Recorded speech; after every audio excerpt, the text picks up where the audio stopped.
Algo que fui notando que tiende a repetirse con cierta frecuencia, o al menos en la mayoría de películas que involucran exorcismos, es que por lo general las que son poseídas por entidades demoníacas terminan siendo casi siempre mujeres, adolescentes o niñas. Claramente hay películas donde los poseídos son hombres o niños, pero incluso si comparamos las representaciones femeninas versus las masculinas, resulta evidente la diferencia entre cómo el género de uno u otro termina afectando el desarrollo de la trama y su contexto.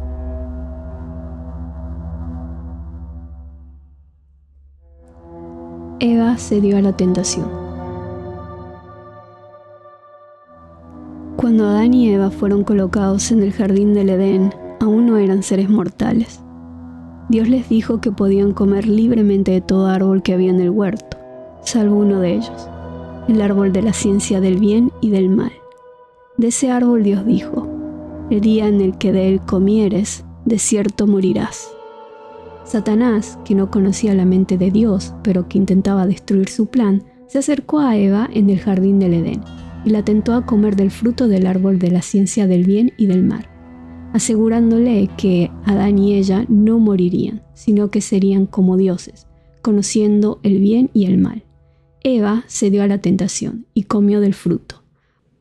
Eva cayó en la primera tentación, y por ende se cree que las mujeres son más susceptibles a sufrir este tipo de ataques. En muchas culturas, las mujeres han sido vistas como más propensas a sufrir de una posesión demoníaca, debido a percepciones de debilidad espiritual o emocional. Este discurso ha llevado a la marginalización de las mujeres, que a menudo son vistas como víctimas pasivas de fuerzas malignas que deben ser purgadas a través del exorcismo.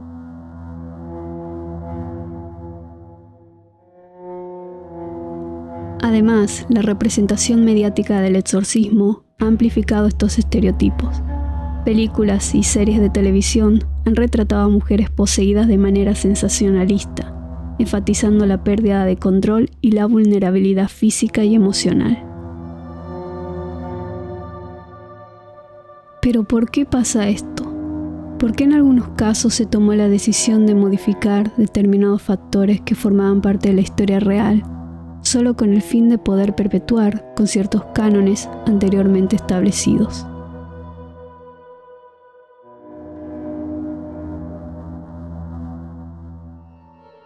El exorcista cuenta la historia de un adolescente, Regan MacNeil, de 12 años, que después de tener contacto con un espíritu a través de una tabla Ouija, comienza a presentar un comportamiento cada vez más extraño.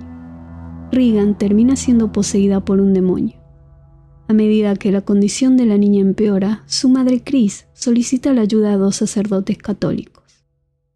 El exorcista es una adaptación de la novela homónima de 1971 escrita por William Peter Blatty, quien también escribió el guión de la película. A Blatty se le ocurrió la idea de la novela después de leer un artículo del Washington Post sobre el caso de un niño poseído en 1949. Sin embargo, William Blatty decidió cambiar el género del niño por el de una niña. Al colocar a un adolescente en el centro de la historia, buscaba enfatizar la pérdida de la inocencia, especialmente cuando Regan pasa de ser completamente dulce a ser todo lo contrario. Otra característica clave de la historia es que Regan no solo se encuentra en la cúspide de la adolescencia, sino que también vive en un hogar monoparental. Este tipo de familia está compuesta por una estructura en la cual un solo progenitor, ya sea madre o padre, se encarga de la crianza y cuidado de uno o más de sus hijos. De alguna forma, El Exorcista incorpora una representación bastante progresista para la época en la que fue creada. Hay que tener en cuenta que la película fue estrenada en el año 1973. En 1973, destruir con la imagen de la familia nuclear se consideraba tabú, lo cual se podría interpretar como al no haber una figura masculina en el hogar que les brinde protección, Regan y Chris eran aún más susceptibles a sufrir de amenazas externas.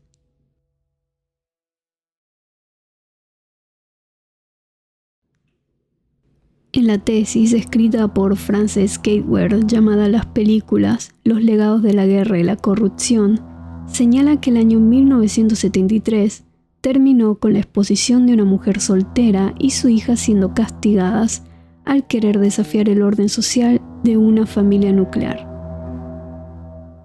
Gateway señala que estructuralmente El Exorcista funcionaba para restablecer el orden de la familia tipo. Chris MacNeil, que es interpretada por Ellen Burstyn, es una aclamada actriz que puede mantener sin problemas a su hija. Tiene un staff que le ayuda en el mantenimiento de la casa y a lo largo de la película observamos que el vínculo que tiene con su hija es sano. Sin embargo, la ausencia del padre de Regan abre muchos interrogantes, incluso antes de que la condición de Regan empeore.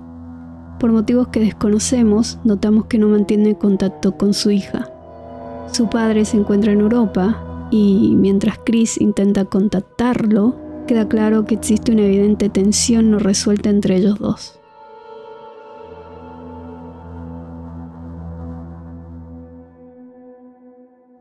No importa si se trata de un niño o una niña.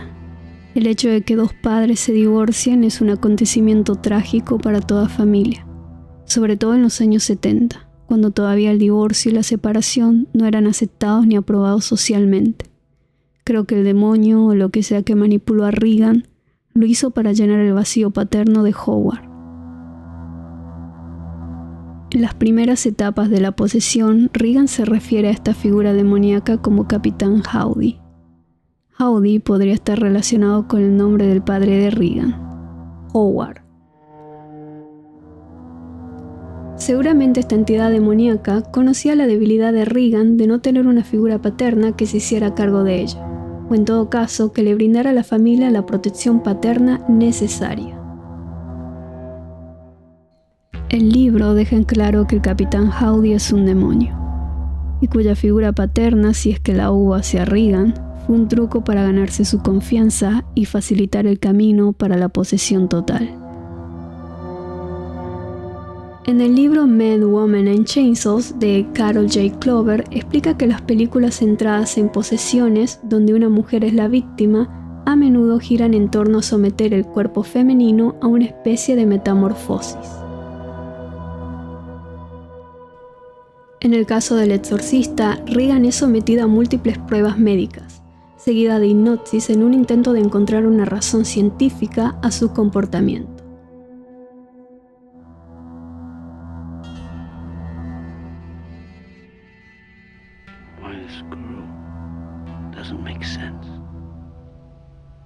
No se trata de quién es la niña en particular, más bien es lo que ella simboliza. Una niña en edad preadolescente que está sufriendo todos los cambios propios de la adolescencia. Para las figuras de autoridad del exorcista, ya sean sacerdotes o médicos, Regan debe recuperar su inocencia a través de ritos abusivos y violentos. Por otro lado, ciertas críticas feministas, como la de Peter Binskin, señala que la película se centra en el cuerpo femenino, el cual se convierte en el punto focal del horror. Cuando su cuerpo cambia, Regan se convierte en otra persona.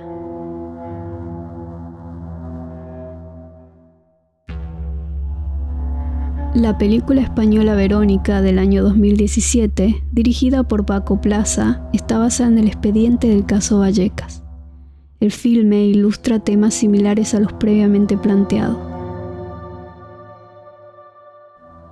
Verónica se inspira en la historia de Estefanía Gutiérrez Lázaro, una joven adolescente que vivía con sus hermanos y padres, Máximo Gutiérrez y Concepción Lázaro. Estefanía comenzó a sufrir de acontecimientos paranormales en su casa después de haber participado en una sesión de Ouija con unas amigas. Días después, la chica terminó perdiendo la vida en extrañas circunstancias. El 13 de julio de 1991, Estefanía sufrió un severo episodio de catalepsia y entró en coma.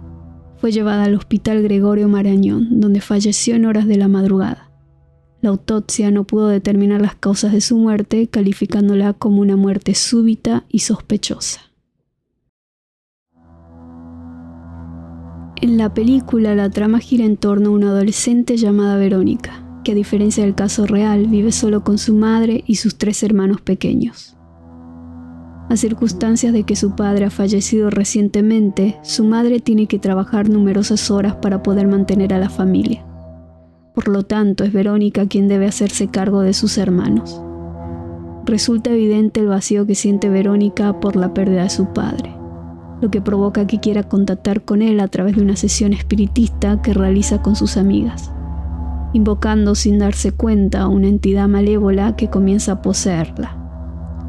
La película explora temas de dinámica familiar y disfuncional, planteando una familia monoparental con roles invertidos.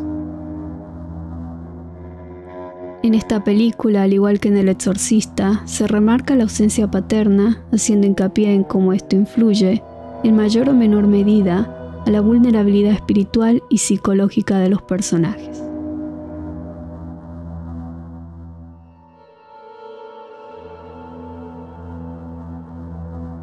Es necesario reflexionar cómo las estructuras de poder dentro de las instituciones religiosas afectaron la manera en la que se manejan los casos de posesión. Las mujeres tienden a enfrentar desigualdades y discriminación dentro de estas instituciones, lo que pueden influir en cómo se diagnostican y trata la posesión en ciertos casos.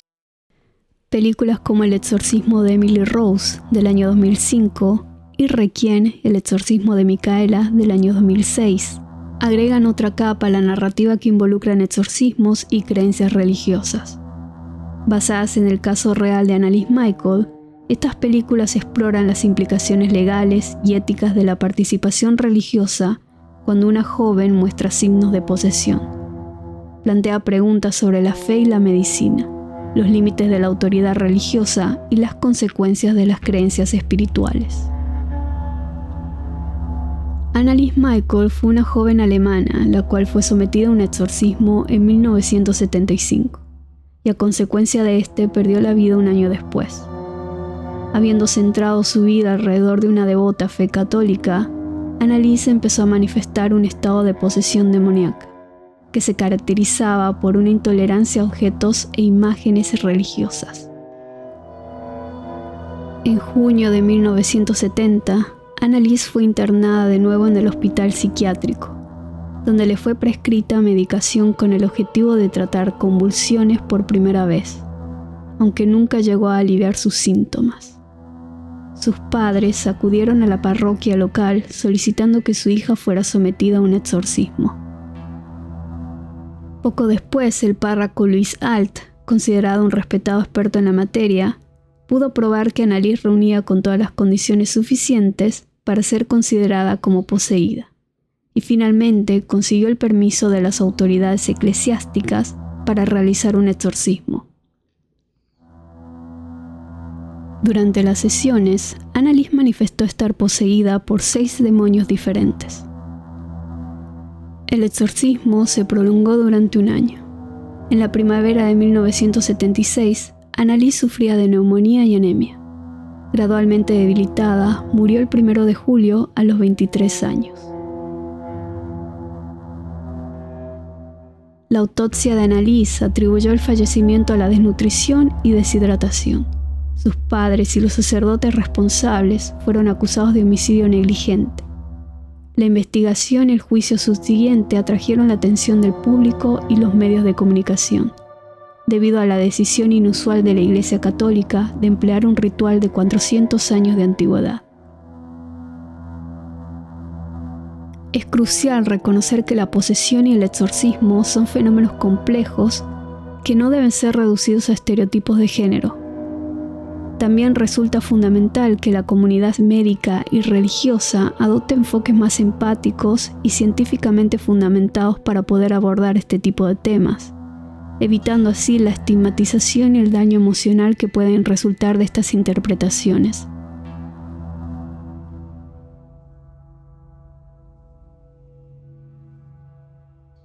En definitiva, varias de estas películas que pertenecen a este tipo de subgénero parece que buscan perpetuar los modelos de género establecidos en lugar de querer alterarlos, acentuando con la idea de que las mujeres tienden a ser más susceptibles a influencias espirituales o demoníacas.